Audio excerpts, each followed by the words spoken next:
The lawyer's hands trembled as he set the folder on my kitchen table.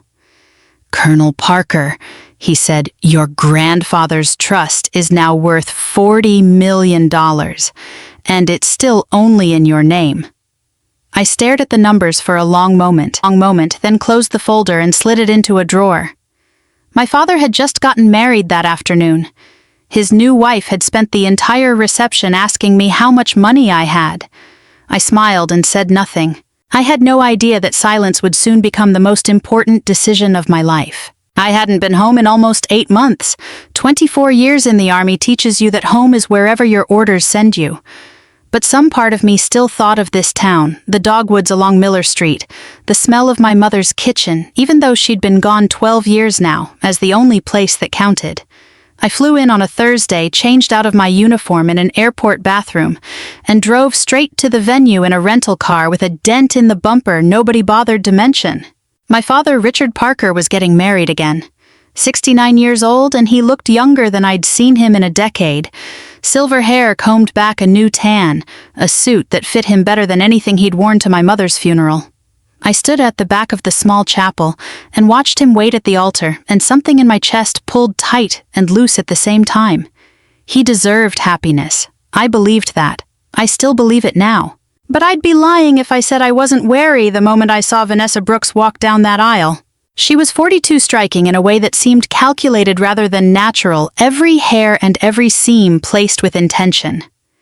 I watched her eyes move across the room during the vows, not at my father, but at the guests, cataloging who mattered and who didn't. When she reached me in the receiving line, her smile widened just slightly the way people smile at something they're deciding whether to bother with. "You must be Christine," she said, taking both my hands in hers like we were old friends. "Richard talks about you constantly, his brave little soldier." "Colonel, actually," I said, keeping my voice light. "But Christine's fine too." At the reception, she found me 3 separate times. The first time she asked whether I owned property. I told her I rented an apartment near base housing, which was true, though I left out that I could have bought the building outright if I'd wanted to. The second time, she asked how much a colonel's salary came to, phrased as idle curiosity, her eyes sharp underneath it. I gave her a number that was accurate and unremarkable. The third time, she leaned in close enough that I could smell her perfume, something expensive and sweet, and asked if I planned to help support my father in his retirement. "He's never asked me for anything," I said. "I don't imagine he'll start now." She laughed like I'd made a joke, though I hadn't meant it as one. I watched her drift back toward my father's side, watched her hand settle on his arm with practiced ease, and I thought about how little she actually knew about who was sitting across the table from her in a rented dress uniform drinking club soda because I had a report due Monday. I wore my dress blues that day not out of pride, but because I didn't own anything fancier and hadn't had time to shop. I drove a Ford Explorer with 130,000 miles on it. My apartment had government-issue furniture I'd never bothered to replace. To anyone looking, I was exactly what I appeared to be, a career officer, unmarried, modest, unremarkable, in the way that people assume soldiers are unremarkable, as though a life of discipline leaves no room for anything else. What Vanessa didn't know, what almost no one knew, was sitting in my email inbox that very morning. A message from an attorney named Walter Hobbs, asking if we could speak privately before I flew back out. He found me near the parking lot after the cake had been cut, after my father had danced his first dance as a married man again, his hand at the small of Vanessa's back like he'd forgotten how to hold anyone else. Walter was in his 70s now, had been my grandfather's attorney for almost 40 years, and he looked at me with the particular gravity of a man carrying something heavy. "Your grandfather's trust," he said without preamble. "It's grown considerably. I think it's time we talked about what that means going forward." We sat in his car with the doors closed, engine running for the air conditioning, and he walked me through it. The investments my grandfather had made decades ago, quietly, patiently, had multiplied beyond anything either of us expected. $40 million, my name and only my name on every document. I remembered my grandfather's voice from years before, sitting on his porch with a glass of iced tea sweating in his hand. "Don't you ever talk about this money until you truly need to," he'd told me. "Money changes how people look at you before it ever changes your life. Guard that as long as you can." I told Walter I understood, thanked him, and walked back into the reception where my father was laughing at something Vanessa had whispered in his ear. I smiled at both of them, accepted a glass of champagne I didn't drink, and let the evening close around me like nothing had changed. It was the smartest decision I ever made. 3 weeks after the wedding, I got a call from my father's neighbor, a retired school teacher named Dot Simmons, who'd known our family since before I could walk. She mentioned almost in passing that a moving truck had pulled up to my father's house and hauled away most of the furniture my mother had picked out years ago. New couches, new dining set, new everything. I thanked Dot for letting me know, hung up the phone, and sat with that information for a long while before I decided it wasn't my business to interfere. That was the thing about Vanessa Brooks. She moved fast, and she moved with purpose. Within a month of the wedding, she'd redecorated the house top to bottom, replaced my father's longtime financial advisor with someone she knew personally, and restructured the joint bank accounts so that her name appeared first on every statement. My father mentioned it to me on the phone once, almost sheepishly, like he was confessing to something. "She just likes things organized," he said. "You know how women can be about a household." I didn't correct him. I'd learned a long time ago that some battles aren't worth fighting until they come looking for you. What I didn't know at the time was that Vanessa had already started looking for me. She began quietly, the way careful people do. A conversation here, a question there, always framed as a harmless curiosity. She asked my father's old golfing buddies about my career. She asked a cousin of mine at a family barbecue I wasn't invited to whether I'd ever mentioned an inheritance. She pulled whatever public records she could find: my military service history, my rank, my base pay as a colonel, the modest apartment lease under my name.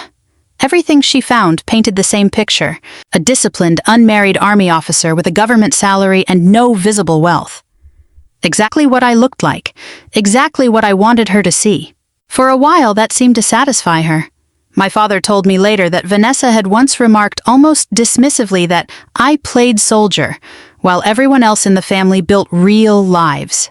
I didn't take offense. 24 years of service teaches you not to need anyone's validation, especially not from someone who's known you for 6 months. But then at a dinner party, I also wasn't invited to. An old family friend named Harold Whitfield mentioned something he probably shouldn't have. Harold had known my grandfather for decades, had played cards with him every Thursday night for the better part of 30 years, and he said casually, the way old men say things when they've had one drink too many, that my grandfather had left something substantial for the family, something tied up in a trust that nobody talked about anymore. Vanessa didn't let it go. Dot told me later that Vanessa had asked Harold to repeat himself, then asked follow-up questions with an intensity that made Harold uncomfortable enough to change the subject. Whatever instinct Vanessa possessed, and she possessed a sharp one, I'll give her, that told her there was more to my quiet, uneventful life than what appeared on the surface. She hired an estate attorney the following week. Not a family lawyer, not someone to help her and my father plan their future together, but a specialist in inheritance disputes, a man named Preston Cole, who had a reputation, according to Walter Hobbs, when I called to check, for finding cracks in trusts that other lawyers assumed were airtight. I want to be clear about something because it matters to how the rest of this story unfolds. My father knew none of this. Richard Parker is not a devious man. He is, if anything, a man who loves too easily and questions too little, especially now that he was newly remarried and desperate not to disturb the peace he'd found after years of loneliness following my mother's death. He didn't know Vanessa was digging through old rumors about a family fortune. He didn't know she'd hired a lawyer who specialized in prying apart trusts. He was playing golf, tending the garden my mother used to love, and falling asleep most nights beside a woman who was quietly building a case against his own daughter. I found out about Preston Cole through Walter, who'd heard about the inquiry through mutual contacts in the estate law community. It's a small world, apparently, when $40 million is involved. Walter called me on a Tuesday evening while I was reviewing supply reports at my desk, his voice careful in a way that told me before his words did that something had shifted. "Someone's asking questions about your grandfather's trust," he said. "Formal questions, the kind lawyers ask when they're building towards something." I asked him who. "A woman named Vanessa Brooks," he said. "I believe she's your father's wife now." I sat with the phone against my ear for a long moment, looking out my window at the base housing units lined up in identical rows, thinking about how quickly a wedding toast can turn into a battle plan. I wasn't angry, not yet. Anger requires surprise, and some part of me had expected this from the moment I watched her count the room during her own wedding reception. "Thank you for telling me, Walter," I said. "Let's make sure everything is in order." He assured me it already was. My grandfather had been meticulous, and the trust had been updated and reviewed regularly over the years, each version notarized and witnessed with a precision that bordered on obsessive. But meticulous paperwork doesn't stop a determined person from trying. And Vanessa Brooks, I was beginning to understand, was nothing if not determined. I didn't call my father to warn him. I didn't confront Vanessa.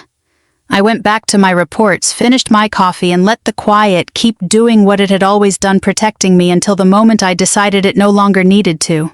I was on leave that weekend, home in the small rental house I kept near base, kneeling in the dirt of my backyard garden with soil under my fingernails and a pair of pruning shears in my hand. It was the kind of ordinary Saturday morning. I rarely got no reports, no formations, nothing but the tomato plants I'd been neglecting for months, and the sound of a lawnmower somewhere down the street. I didn't hear the car pull up. I heard the doorbell instead, sharp and unfamiliar against the quiet. I wiped my hands on my jeans and walked around front, expecting maybe a delivery, maybe a neighbor. Instead, I found Vanessa Brooks standing on my porch, in a cream-colored blazer, sunglasses pushed up into her hair, and beside her a man in a gray suit holding a leather folder against his chest like a shield. Neither of them had called ahead.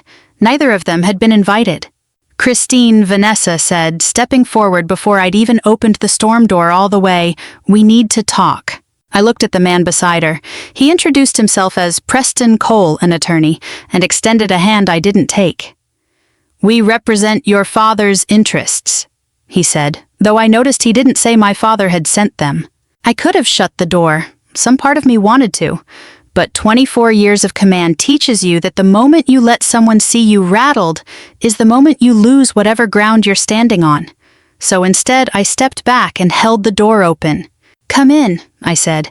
"Can I get either of you water?" Vanessa blinked, clearly having expected resistance, maybe even a shouting match on the porch that she could later describe to my father as evidence of my instability. Instead, she walked past me into my living room, glancing around at the modest furniture, the bookshelf full of military history and gardening manuals, the single-framed photo of my grandfather on the mantel. I watched her file all of it away, the same way she'd filed away my rental car and my dress uniform at the wedding. We sat. I didn't offer coffee, just water, and I poured it myself, unhurried, letting the silence stretch a little longer than was comfortable. Preston Cole opened his folder and cleared his throat. "Colonel Parker," he said, "we have reason to believe you are concealing assets that rightfully belong to your father's estate. Specifically a trust established by your late grandfather, which we believe was intended to benefit the broader family, not a single individual." I set my glass down on a coaster, folded my hands in my lap, and looked at him steadily. That's a serious accusation," I said. "Do you have documentation supporting that claim?"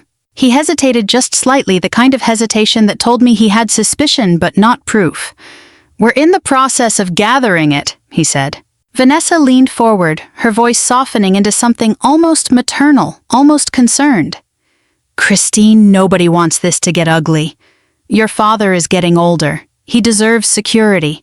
If there's money that's meant for the family, it should go toward taking care of him, not sitting untouched somewhere while he worries about retirement." I studied her for a moment. There was something almost admirable about her performance, the way she'd shifted from accusation to concern in a single breath, as though she were the one protecting my father's interests rather than her own. I thought about my grandfather's voice on his porch years ago, the way he'd told me that money changes how people look at you before it changes anything real about your life. "I appreciate your concern for my father," I said, keeping my voice even. "But I'm not going to discuss private financial matters based on assumptions and rumors. If you believe there's a legitimate claim here, I'd suggest you put it in writing and let the appropriate parties review it." Preston Cole's jaw tightened slightly. "Are you saying you deny the existence of any trust?" "I'm saying I'm not going to litigate my family's private affairs in my living room on a Saturday morning," I said. If this is truly about my father's well-being, I'd expect him to be sitting here with you. He isn't. I find that curious." Vanessa's expression flickered just for a second, something sharp passing behind her eyes before the concerned mask slid back into place. "Richard doesn't need to be burdened with legal details," she said. "That's what I'm here for, to protect him." "Then protect him," I said. "But don't mistake my patience for confusion about what's happening here." I stood, which was as clear a signal as I could give without raising my voice, and after a moment Preston Cole stood, too, closing his folder. Vanessa remained seated a beat longer, as though testing whether I'd crack under the silence, but I simply waited, hands folded, until she finally rose as well. At the door, she turned back with a smile that didn't reach her eyes. "This doesn't have to become a legal matter, Christine. We could resolve this like family." "If this becomes a legal matter," I said, "it won't be because of anything I've done. If you have a claim, let the courts decide whether it holds up." She studied me for a long moment, and I watched something calculate behind her expression. Not fear, not yet, but the recalibration of someone who'd expected an easier target.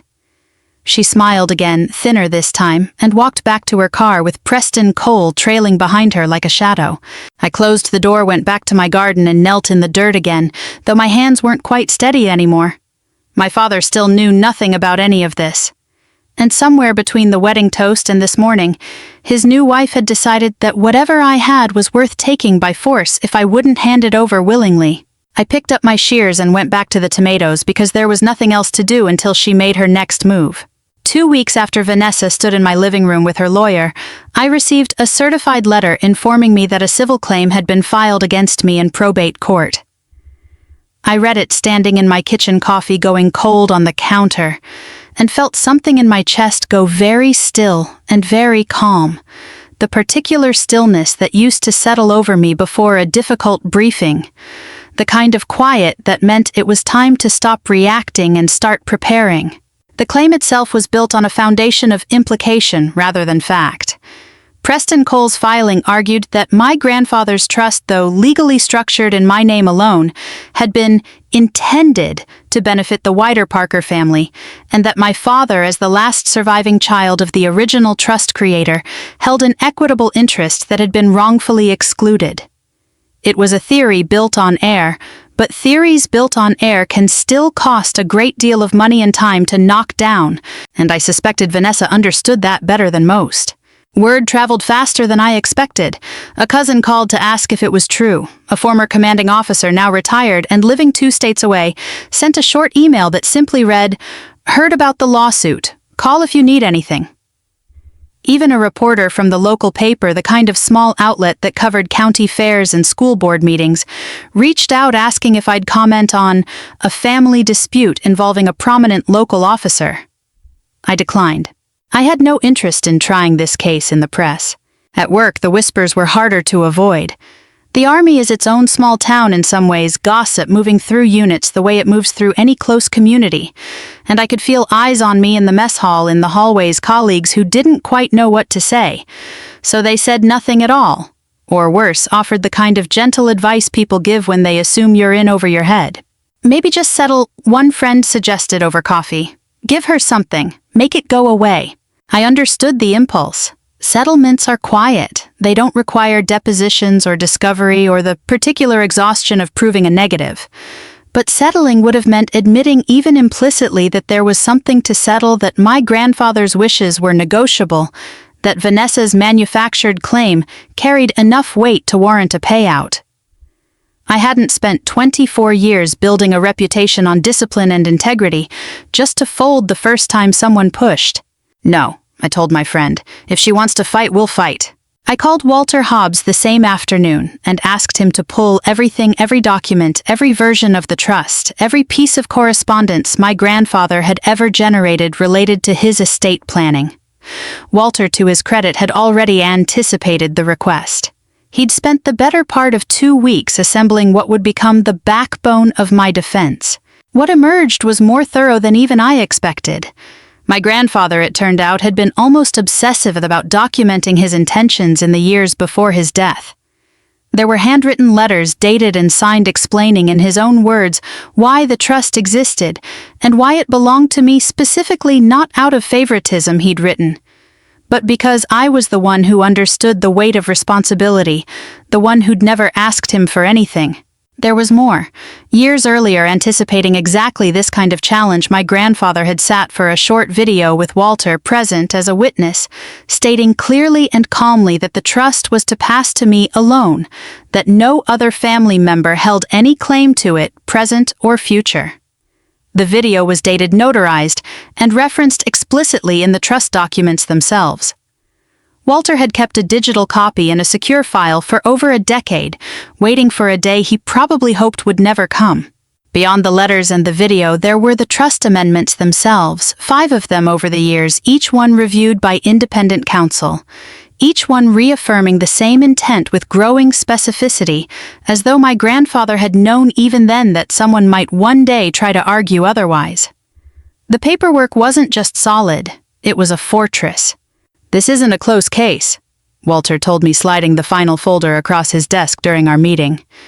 "Their filing doesn't have a single piece of documentary evidence supporting the claim that your grandfather intended anything other than what's written here. This is bluster. It's meant to intimidate you into a settlement before it ever reaches a judge." I believed him, but I also knew that bluster left unanswered has a way of becoming reality in the eyes of people who don't know better, family members, old friends, my own father, who I still hadn't spoken to directly about any of this.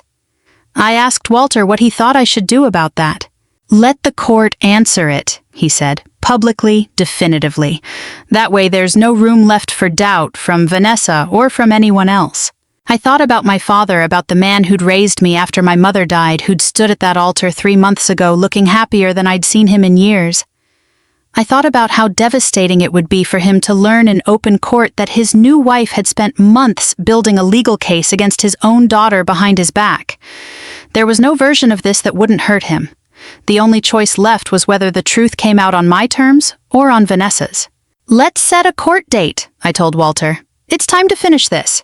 The courtroom was smaller than I expected, wood-paneled and quiet, the kind of room built for careful reasoning rather than spectacle. I wore my dress uniform not for effect, but because it felt honest. This was who I was, the same person who'd stood at my father's wedding answering Vanessa's questions with a patience I no longer felt obligated to maintain. Walter sat beside me, calm as ever, a stack of folders arranged with military precision on the table in front of us. Vanessa arrived 20 minutes later with Preston Cole at her side, dressed in a charcoal suit that looked expensive even from across the room. She carried herself with the same confidence she'd shown on my porch months earlier, chin-lifted eyes scanning the gallery as though counting an audience rather than facing a judge. My father was not with her. I learned later she'd told him the court date had been moved, a small lie meant to keep him away from a truth she wasn't ready for him to see. The judge, a woman named Eleanor Whitcomb, with silver hair and a voice that carried without ever rising, called the proceedings to order. And Preston Cole opened with a version of the argument he'd rehearsed in my living room, that my grandfather's trust, though legally structured in my name, had been morally and practically intended for the entire family, and that excluding my father constituted an injustice the court should correct. He spent a long time on tone.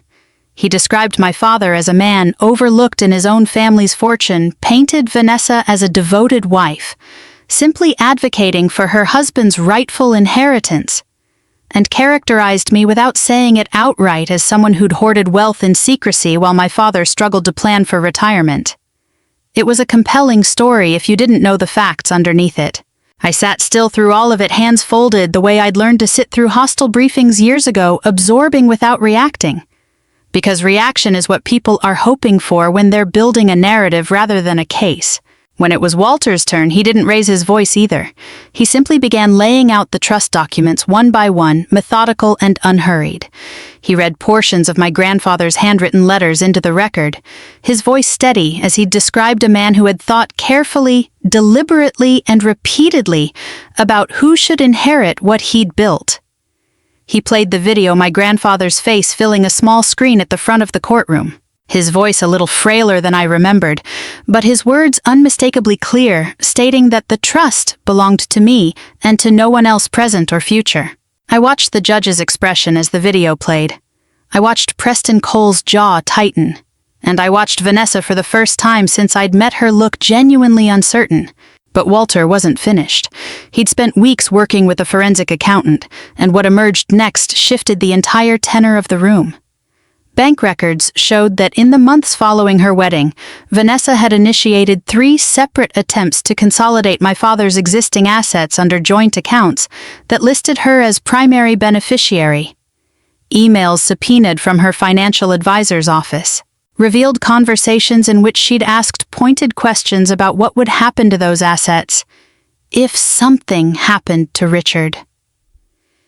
Text messages to Preston Cole sent weeks before she'd ever knocked on my door showed her instructing him to find whatever leverage exists to pressure me into a settlement regardless of the trust's actual legal standing.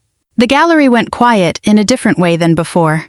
I glanced at my father's empty seat and felt something twist in my chest, grief for a version of this day where he might have been spared all of it. Preston Cole tried to object, tried to characterize the financial records as unrelated to the matter at hand, but Judge Whitcomb overruled him with a single line that a party's credibility and motive were entirely relevant to a claim built on alleged family loyalty.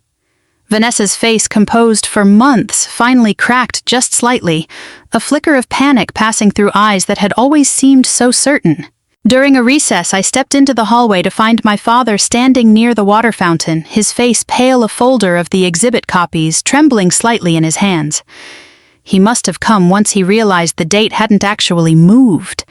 He looked at me the way a man looks when the ground beneath him has genuinely shifted. "Christine," he said, voice barely above a whisper, "is this true? All of it?" I didn't answer with anger, though I had every right to. I simply nodded. "It's all documented, Dad. Every piece of it." He looked down at the folder in his hands, at the printed emails and bank statements with Vanessa's name attached to each one, and I watched 24 years of careful discipline keep me standing still, while my father absorbed in real time exactly how thoroughly he'd been managed. "I didn't know," he said. "I swear to you, Christine, I didn't know any of this. I believe you, I told him and I meant it." We stood there together in that hallway, 2 people who'd just watched a marriage and a family both come apart under fluorescent light, waiting for the bailiff to call us back inside to hear whatever came next. Judge Whitcomb took less than 10 minutes to return with her ruling, though it felt longer sitting in that wood-paneled room with my father beside me, now his folder of exhibits resting untouched on his lap.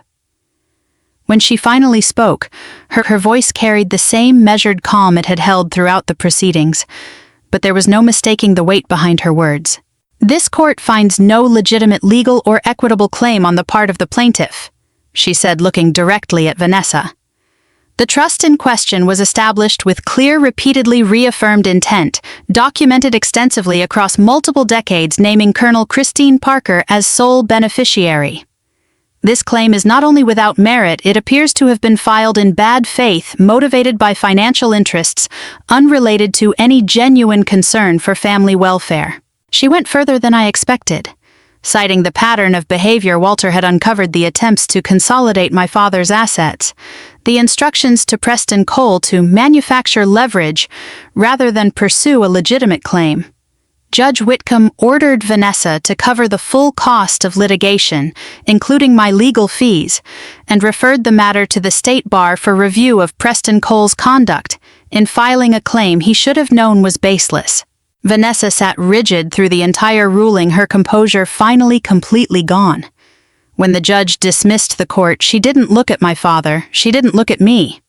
She gathered her things quickly, whispered something sharp to Preston Cole, and walked out through the side doors without a word to anyone. My father and I sat in the gallery a while longer, neither of us in a hurry to move. The room emptied around us, footsteps and murmured conversations fading into the hallway, until it was just the 2 of us, and the quiet hum of the overhead lights. "I should have seen it," he finally said, his voice rough. "I was so afraid of being alone after your mother died that I let myself believe whatever made the loneliness stop. I stopped asking questions. I stopped noticing things I should have noticed." He looked down at his hands folded tight in his lap. I let her push you out of my life a little more every month, and I told myself it was just her being protective of our new marriage. I'm sorry, Christine. I'm so sorry. I studied my father in that moment, really studied him the way you study someone you love when you're trying to separate who they are from what they've done. He looked smaller than I remembered, not physically, but in the way grief and shame can shrink a person folding them inward. I thought about all the years he'd spent building a life with my mother, the steadiness he'd shown me growing up, and how easily even a steady man could lose his footing in the particular vertigo of late-life loneliness. I'm not going to pretend this didn't hurt, I said carefully. Watching you pull away over these last few months, hearing about the lawsuit before you even knew what your own wife was doing behind your back, that hurt more than I probably let on. I know, he said. I don't expect you to just forget it. I'm not asking you to forget it either, I said. But I can forgive you, Dad. I already have. What I can't do is pretend that trust rebuilds itself just because a judge ruled in my favor today. That's going to take time, real time, not just an apology in a courthouse hallway. He nodded slowly, wiping at his eyes with the back of his hand in a way that made him look for just a moment like an old man rather than my father. I understand, he said. I'll take whatever time you need. I just don't want to lose you the way I almost did. We walked out of the courthouse together into afternoon light that felt too bright after hours inside, and I found myself matching my pace to his slower one the way I used to when I was a child, and he'd take my hand crossing busy streets. Somewhere in the parking lot he stopped and turned to face me fully.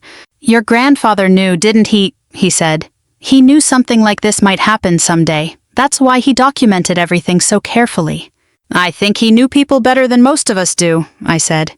He used to tell me that money changes how people see you before it changes anything real about your life. I think he was preparing for exactly this, even if he never said so directly. My father let out a breath that was almost a laugh, though there was no real humor in it. $40 million, he said, shaking his head. And you never said a word, not once in all these years. He asked me not to, I said. Not until I truly needed to, and I never needed to until now. We stood there a moment longer in the parking lot, the sound of traffic drifting in from the street, beyond both of us quiet in the particular way people are quiet after surviving something neither of them fully understood until it was already happening. My father reached out and pulled me into a hug, brief and a little stiff, the kind that comes from a man unused to showing that much feeling in public, but real all the same. I love you, Christine, he said. I should have said that more this past year. I love you too, Dad, I said. Let's figure out what comes next, together this time. He nodded, and for the first time in months I felt something in my chest loosen, just slightly, not resolved, not fully healed, but pointed finally in the right direction. Vanessa's marriage to my father didn't survive the year. She filed for divorce herself 3 months after the ruling before he ever got the chance to.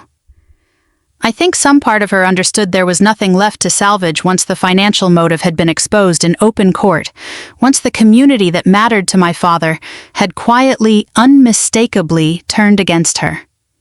She left with far less than she'd arrived with, a modest settlement, no claim to the house, no claim to anything connected to our family.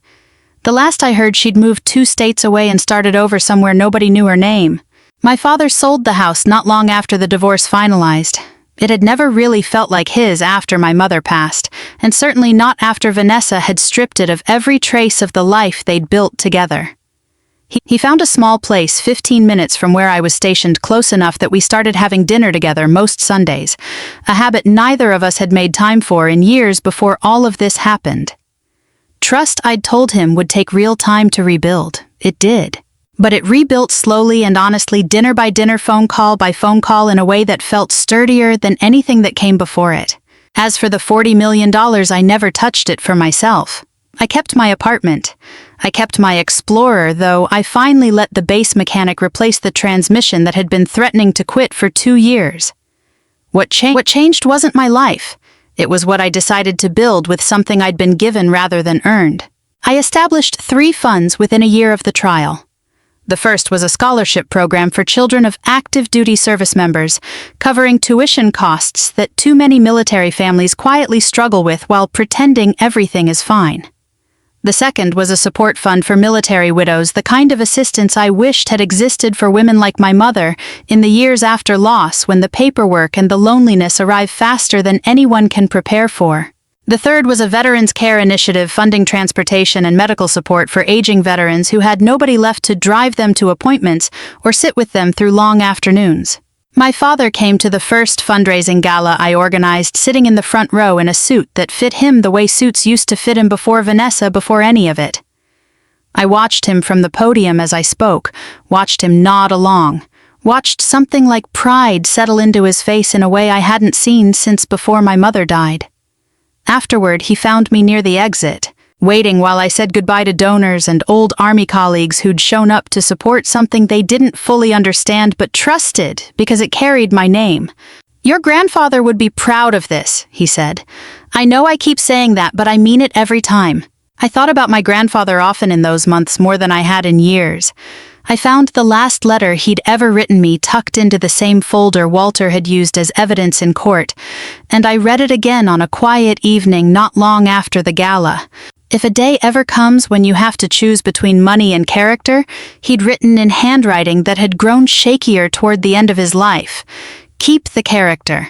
The money will always find its way to the right person eventually. It found its way to you." I understood finally what he'd meant. The $40 million had never been the real inheritance.